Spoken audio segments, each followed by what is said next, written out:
আমাদের আন্দোলন শেষ হয়নি, বললেন বিএনপি নেতা মঈন খান। বিস্তারিত জানবো সরাসরি ব্রিফিং থেকে।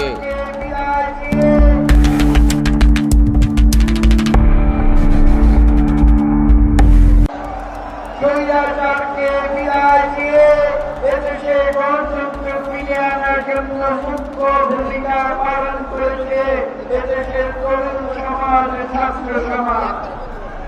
কিন্তু ভুলে গেলে চলবে না, এই সংগ্রাম কিন্তু শেষ হয়ে যায়নি।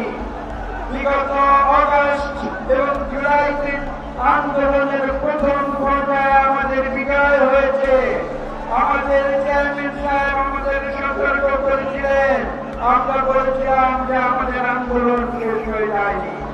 প্রথম পর্যায়ের পরে যে দ্বিতীয় পর্যায় গণতন্ত্রের উত্তরণের তৃতীয় দিনের যে সংগ্রাম, সেই তৃতীয় পর্যায় হচ্ছে একটি সুস্থ নিরপেক্ষ নির্বাচন। যে সুস্থ নিরপেক্ষ নির্বাচনের জন্য বিএনপি দীর্ঘ 15 বছর জেল জুলুম ভোগ করেছে। আমাদের দেশ নেত্রী বেগম খালেদা জিয়া থেকে শুরু করে আমাদের মাননীয় ভারপ্রাপ্ত চেয়ারম্যান থেকে শুরু করে আমাদের তৃণমূলের কর্মী পর্যন্ত কেউ বাদ যায় না। কিন্তু সময় পাল্টেছে, তরুণের